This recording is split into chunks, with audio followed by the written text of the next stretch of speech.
ഇന്ത്യയുടെ വിദേശനയ ചരിത്രത്തിൽ മറ്റൊരു സുവർണ അധ്യായം കൂടി എഴുതപ്പെട്ടിരിക്കുകയാണ്. ഇന്തോനേഷ്യയിലും ഓസ്ട്രേലിയയിലും തകർപ്പൻ സന്ദർശനം പൂർത്തിയാക്കി പ്രധാനമന്ത്രി നരേന്ദ്രമോദി എത്തിയത് ന്യൂസിലാൻഡിലേക്കാണ്. പതിറ്റാണ്ടുകൾക്ക് ശേഷമാണ് ഒരു ഇന്ത്യൻ പ്രധാനമന്ത്രി ന്യൂസിലൻഡ് സന്ദർശിക്കുന്നത്. കേവലം ഒരു സൗഹൃദ സന്ദർശനത്തിനപ്പുറം ഇന്തോ പസഫിക് മേഖലയിൽ ചൈനയുടെ അമിതാധികാരത്തിന് തടയിടാൻ ഇന്ത്യ മെനയുന്ന വലിയൊരു നയതന്ത്ര നീക്കത്തിന്റെ അവസാന ഭാഗമാണിത്. എന്താണ് മോദിയുടെ ഈ സന്ദർശനത്തിന്റെ പ്രത്യേകത? ചൈന എന്തിനാണ് ഇതിനെ ഭയപ്പെടുന്നത്? എന്തൊക്കെയാണ് ഈ ചരിത്രപരമായ കരാറുകൾ? നമുക്ക് വിശദമായി പരിശോധിക്കാം. കഴിഞ്ഞ കുറച്ച് ദിവസങ്ങളായി നാം കണ്ടത് ഇന്ത്യയുടെ അതിശക്തമായ നയതന്ത്ര നീക്കങ്ങളാണ്. ഇന്തോനേഷ്യയും ഓസ്ട്രേലിയയും കഴിഞ്ഞപ്പോൾ മൂന്നാമത്തെ കണ്ണിയായി ന്യൂസിലൻഡ് മാറിയിരിക്കുന്നു. പതിറ്റാണ്ടുകൾക്ക് മുൻപ് നടന്ന ഒരു സന്ദർശനത്തിന്റെ തുടർച്ചയെന്നോണം ഇപ്പോൾ ഇന്ത്യയും ന്യൂസിലൻഡും തമ്മിലുള്ള ബന്ധം പുതിയ ഉയരങ്ങളിലാണ്. എന്തുകൊണ്ട് ന്യൂസിലൻഡ്? പസഫിക് സമുദ്രത്തിൽ ചൈനയുടെ സ്വാധീനം ദിനംപ്രതി വർദ്ധിച്ചുകൊണ്ടിരിക്കുകയാണ്. ചെറിയ ദ്വീപ് രാഷ്ട്രങ്ങളെ സാമ്പത്തിക കെണിയിൽ വീഴ്ത്തി ചൈന അവിടുത്തെ സൈനിക സാന്നിധ്യം ഉറപ്പിക്കാൻ ശ്രമിക്കുകയാണ്. ഇതിനെ നേരിടാൻ ഇന്ത്യക്ക് പസഫിക് മേഖലയിലെ സുഹൃത്തുക്കളെ അത്യാവശ്യമാണ്. ന്യൂസിലൻഡുമായുള്ള ഈ കൂടിക്കാഴ്ച വെറുമൊരു ഷേക്ക് ഹാൻഡ് മാത്രമല്ല, മറിച്ച് ചൈനീസ് വിപുലീകരണത്തിനെതിരെയുള്ള ഒരു ശക്തമായ ചെക്ക്മേറ്റാണ്. 40 വർഷങ്ങൾക്കിപ്പുറം ഒരു ഇന്ത്യൻ പ്രധാനമന്ത്രി ന്യൂസിലൻഡ് മണ്ണിൽ കാലുകുത്തുമ്പോൾ അത് ഇരു രാജ്യങ്ങളും തമ്മിലുള്ള ആത്മബന്ധത്തിന്റെ പ്രഖ്യാപനം കൂടിയാണ്. ന്യൂസിലൻഡ് പ്രധാനമന്ത്രി ഈ സന്ദർശനത്തെ വിശേഷിപ്പിച്ചത് ചരിത്രപരമായ ഒരു നാഴികക്കല്ല് എന്നാണ്. പൈതൃകവും മൂല്യങ്ങളും പങ്കുവയ്ക്കുന്ന രണ്ട് രാജ്യങ്ങൾ തമ്മിലുള്ള ഈ ദൃഢമായ സൗഹൃദം വരാനിരിക്കുന്ന ദശകങ്ങളിൽ ഇരു രാജ്യങ്ങളുടെയും വളർച്ചയെ നിർണയിക്കും. ഇന്ത്യയും ന്യൂസിലൻഡും തമ്മിലുള്ള ഭാവി പരസ്പരം ബന്ധപ്പെട്ടിരിക്കുന്നു എന്ന് മോദി വ്യക്തമാക്കിയത് വെറുതെയല്ല, മറിച്ച് വ്യക്തമായ പദ്ധതികളോടെയാണ്. ഇന്ത്യയും ന്യൂസിലൻഡും തമ്മിൽ നിരവധി സമാനതകളുണ്ട്. അതിൽ ഏറ്റവും പ്രധാനപ്പെട്ടത് ഇരു രാജ്യങ്ങളുടെയും പൈതൃകമാണ്. വൻകരകൾ അകലെയാണെങ്കിലും മണ്ണും മനുഷ്യനും തമ്മിലുള്ള ഈ ആഴത്തിലുള്ള ബന്ധം ഈ സന്ദർശനത്തിൽ വളരെ പ്രകടമായിരുന്നു. ന്യൂസിലൻഡിന്റെ തദ്ദേശീയ പൈതൃകത്തോട് ഇന്ത്യക്കുള്ള ആദരവ് നമ്മുടെ രാജ്യത്തിന്റെ വിദേശ നയത്തിന്റെ ഭാഗമാണ്. സാംസ്കാരികമായി ഒരേ തരംഗ ദൈർഘ്യത്തിൽ ചിന്തിക്കുന്ന രണ്ട് രാജ്യങ്ങൾ എന്ന നിലയിൽ ഈ പൈതൃക കൂട്ടുകെട്ട് ഭാവിയിൽ സാമ്പത്തികമായും നയതന്ത്രപരമായും വലിയ നേട്ടങ്ങൾ കൊണ്ടുവരും. ഈ യാത്രയുടെ ഏറ്റവും പ്രധാനപ്പെട്ട രാഷ്ട്രീയ വശം ചൈനയാണ്. ഇന്തോനേഷ്യയിലും ഓസ്ട്രേലിയയിലും നാം കണ്ട അതേ ചൈന വിരുദ്ധ തന്ത്രം തന്നെയാണ് ഇവിടെയും നടപ്പിലാക്കിയത്. ഇന്തോ പസഫിക് മേഖലയിൽ ചൈനയുടെ അമിതാധികാരത്തെ നേരിടാൻ ഇന്ത്യയും ന്യൂസിലൻഡും കൈകോർക്കുകയാണ്. പ്രതിരോധ സഹകരണം, കടൽപാതകളുടെ സുരക്ഷ ഉറപ്പാക്കാൻ ഇരു രാജ്യങ്ങളും ധാരണയിലെത്തിയിട്ടുണ്ട്. സാമ്പത്തിക കരാറുകൾ, ചൈനയുടെ വിപണി കുറയ്ക്കാൻ ഇന്ത്യൻ ഉൽപ്പന്നങ്ങൾക്ക് ന്യൂസിലൻഡ് വിപണിയിൽ മുൻഗണന നൽകും. ചൈനീസ് സാമ്പത്തിക സൈനിക വലയങ്ങളെ പൊളിച്ചടുക്കുന്ന വലിയൊരു തന്ത്രപരമായ നീക്കം തന്നെയാണിത്. ചൈനയ്ക്ക് ഇനി മേഖലയിൽ പഴയതുപോലെ കളിക്കാൻ സാധിക്കില്ല എന്നത് വ്യക്തം. ഇനി ഏറ്റവും പ്രധാനപ്പെട്ട ഭാഗം സാമ്പത്തിക കരാറുകളാണ്.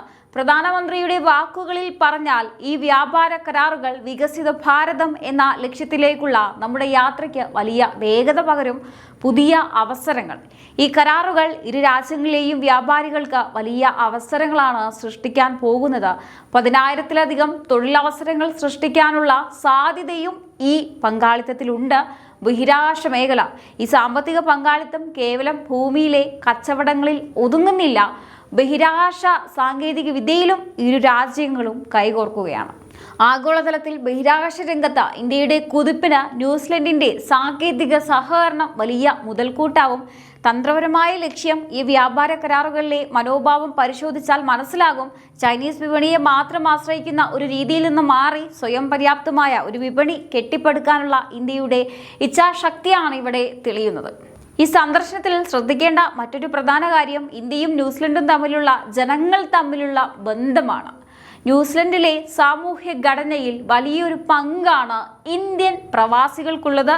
ആ രാജ്യത്തിന്റെ പുരോഗതിയിൽ അവർ വഹിക്കുന്ന പങ്ക് ഇന്ത്യൻ പൈതൃകത്തെ അവിടെയും ഉയർത്തിപ്പിടിക്കുകയാണ്. പ്രധാനമന്ത്രിയുടെ ഈ സന്ദർശനം ആ പ്രവാസികൾക്ക് നൽകുന്ന ആത്മവിശ്വാസം ചെറുതല്ല. ഒരു ഇന്ത്യക്കാരനായി ലോകത്ത് എവിടെ നിൽക്കുമ്പോഴും അഭിമാനത്തോടെ തല ഉയർത്തി നിൽക്കാൻ സാധിക്കുന്ന അവസ്ഥ ഇന്നത്തെ വിദേശ നയത്തിന്റെ വലിയ വിജയം തന്നെയാണ്. ഇനി വീണ്ടും ചൈനയിലേക്ക് വരാം. ഇന്തോനേഷ്യ, ഓസ്ട്രേലിയ, ന്യൂസിലൻഡ് എന്നീ രാജ്യങ്ങളിലൂടെ മോദി സഞ്ചരിച്ചപ്പോൾ അതൊരു വലിയ ശൃംഖലയുടെ നിർമ്മാണമാണ്. ചൈനീസ് കടന്നുകയറ്റത്തെ തടയാൻ രൂപീകരിച്ചിരുന്ന ക്വാഡ് ഉൾപ്പെടെയുള്ള കൂട്ടായ്മകളെ ഈ സന്ദർശനം കൂടുതൽ ശക്തിപ്പെടുത്തുന്നു. ഏഷ്യ പസഫിക് മേഖലയിൽ ചൈനയ്ക്ക് ഇനി ഏകപക്ഷീയമായി കാര്യങ്ങൾ ചെയ്യാൻ കഴിയില്ലെന്ന ഈ കാര്യങ്ങൾ അല്ലെങ്കിൽ ഈ രാജ്യങ്ങൾ ഒന്നടങ്കം ഉറക്കെ പ്രഖ്യാപിക്കുകയാണ്. ഇന്ത്യ ഏഷ്യയുടെ പോലീസ്മാൻ എന്ന നിലയിലേക്ക് വളരുകയാണ്. ഏതൊരു രാജ്യ സന്ദർശനത്തിൻ്റെയും വിജയം അളക്കുന്നത് അവിടെയുള്ള ഭരണാധികാരികൾ നൽകുന്ന ആതിഥ്യം കൊണ്ടല്ല, മറിച്ച് അവിടുത്തെ ജനങ്ങൾ നൽകുന്ന സ്വീകരണം കൊണ്ടാണ്. ന്യൂസിലൻഡിലും ഓസ്ട്രേലിയയിലും ഇന്തോനേഷ്യയിലും പ്രധാനമന്ത്രി നരേന്ദ്രമോദിക്ക് ലഭിച്ച സ്വീകരണം അവിശ്വസനീയമായിരുന്നു. ന്യൂസിലൻഡിലെ തെരുവുകൾ അക്ഷരാർത്ഥത്തിൽ ഒരു മിനി ഇന്ത്യയായി മാറി. ആയിരക്കണക്കിന് ഇന്ത്യൻ പ്രവാസികളാണ് തങ്ങളുടെ പ്രധാനമന്ത്രിയെ കാണാൻ മണിക്കൂറുകളോളം കാത്തുനിന്നത്. തനിക്കായി ഒരുക്കിയ പരമ്പരാഗത വരവേൽപ്പുകൾക്കും അവർ കാണിച്ച ആവേശത്തിനു മുന്നിൽ അദ്ദേഹവും തലകുരിച്ചു. ഇതൊരു സാധാരണ വിദേശയാത്രയായിരുന്നില്ല, പകരം ഒരു കുടുംബത്തിലെ അംഗം മറ്റൊരു നാട്ടിലെത്തിയപ്പോൾ ലഭിച്ച ഊഷ്മളമായ സ്നേഹമായിരുന്നു അത്. ഓസ്ട്രേലിയയിൽ വലിയ സ്റ്റേഡിയങ്ങളിൽ കണ്ട ആവേശം ന്യൂസിലൻഡിലും ആവർത്തിക്കപ്പെട്ടു. ഇന്ത്യയുടെ യശസ് ഉയർന്നു നിൽക്കുന്നത് പ്രവാസികളായ ഈ ലക്ഷക്കണക്കിന് മനുഷ്യരിലൂടെയാണെന്നും അവരെ ആദരിക്കുന്നത് ഇന്ത്യയെ ആദരിക്കുന്നതിന് തുല്യമാണെന്നും പ്രധാനമന്ത്രി പലതവണ സൂചിപ്പിച്ചിട്ടുണ്ട്. ഈ സ്വീകരണം ഒരു വലിയ പാഠമാണ്. ഒരു രാജ്യത്തിൻ്റെ ഫലം അതിൻ്റെ മിസൈലുകളിലും ആയുധങ്ങളിലും മാത്രമല്ല, അതിനെ സ്നേഹിക്കുന്ന പ്രവാസികളുടെ കരുത്തിലുമാണെന്ന്. ഈ സ്വീകരണം നൽകിയ ആവേശം തന്നെയാണ് പിന്നീട് നടന്ന നയതന്ത്ര ചർച്ചകളിൽ കരാറുകൾ ഒപ്പിടുമ്പോൾ മോദിക്ക് വലിയ ആത്മവിശ്വാസം നൽകിയത്.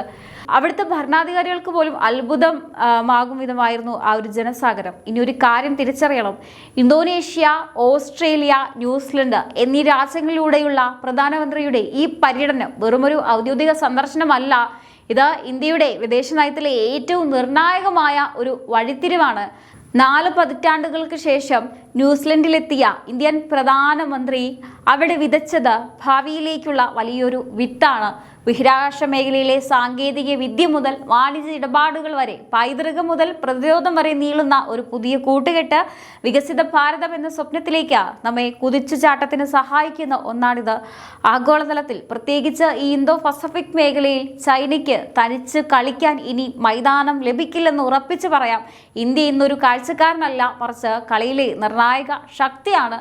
നമ്മുടെ രാജ്യത്തിൻ്റെ കരുത്ത് ലോകം തിരിച്ചറിയുകയാണ്.